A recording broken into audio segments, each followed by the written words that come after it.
WARD is a government-controlled paramilitary faction introduced in S.T.A.L.K.E.R 2. WARD controls multiple strategic points in the zone, boasting military-grade equipment that underscores their reputation as a formidable and well-organized force. WARD is considered the armed branch of S.T.A.L.K.E.R, attempting to control the zone. They receive private funding, which shows their armored vehicles and equipment. WARD is particularly famous among loners for its heavy-handed approach. When it occupied the chemical plant, any stalkers using it as a base were ordered to vacate the premises within 15 minutes. Afterwards, Korshunov had everyone who refused to leave executed. Having direct access to the S.T.A.L.K.E.R Institute, one of the most scientifically advanced facilities in the entire zone and one of the only modern manufacturers of exoskeletons, the WARD is a force to be reckoned with. The WARD primarily uses Western weaponry, such as AR-14600s and GP-37s. They generally have some of the best equipment in the game, rivaled only by the monolith. The IPSF, or International Perimeter Security Force, is an international military coalition set up to contain the zone.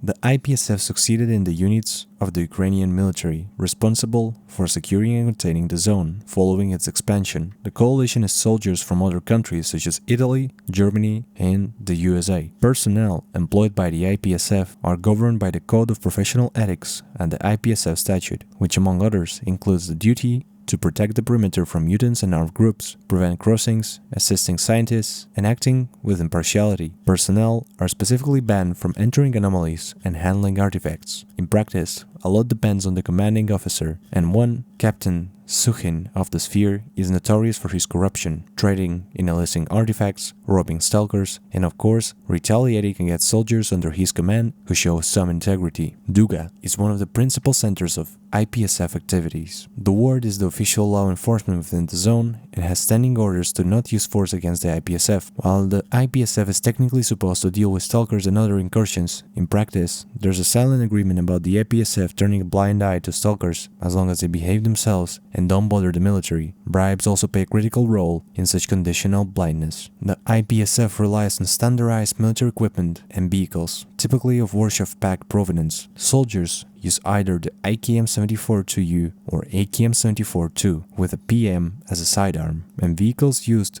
are the UAZ-469 Ural trucks, BMP-2 IFVs, Mi-17 transport helicopters, and the T-64BV tanks in solid green IPSF livery. The Corps, also known as the Ktiarev's Corps, is a faction of stalkers based in Yanev Station and Palace of Culture, tasked with protecting the border between Pripyat and the southern parts of the zone. They believe that no stalker should enter Pripyat, as a man said. However, they do not attack the player if you enter the city of Pripyat. They act like the IPSF to guard the city. The crew is led by Colonel Alexander Degtyarev, who you might remember as the protagonist of Call of Pripyat. You'll find that Corps often patrols areas in the Yanev and Pripyat regions. The Corps act as a guard to the path that leads to Pripyat. New generation of stalkers. The new generation of stalkers consists of independent individuals shaped by the zone. After years of conflict and change in the zone, they emerge in an environment where survival requires adaptability and pragmatism. These stalkers do not follow a single ideology, but act based on opportunity and necessity. Many temporarily align with factions while maintaining independence, direction, actions, influence and trade, exploration, and also information flow. They represent an unstable balance of power within the zone. Noontide, also known as Noon, is a clan of former monolith fighters who have band together after the brainwashing weekend.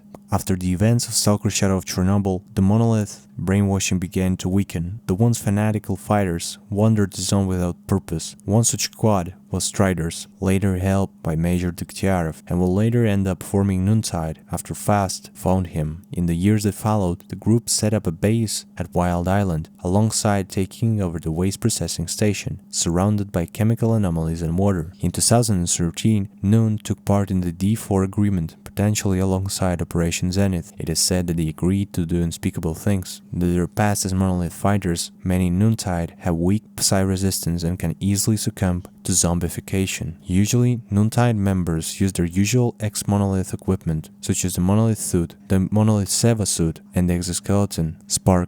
S.T.A.L.K.E.R is a faction of wandering stalkers. It appears in S.T.A.L.K.E.R 2.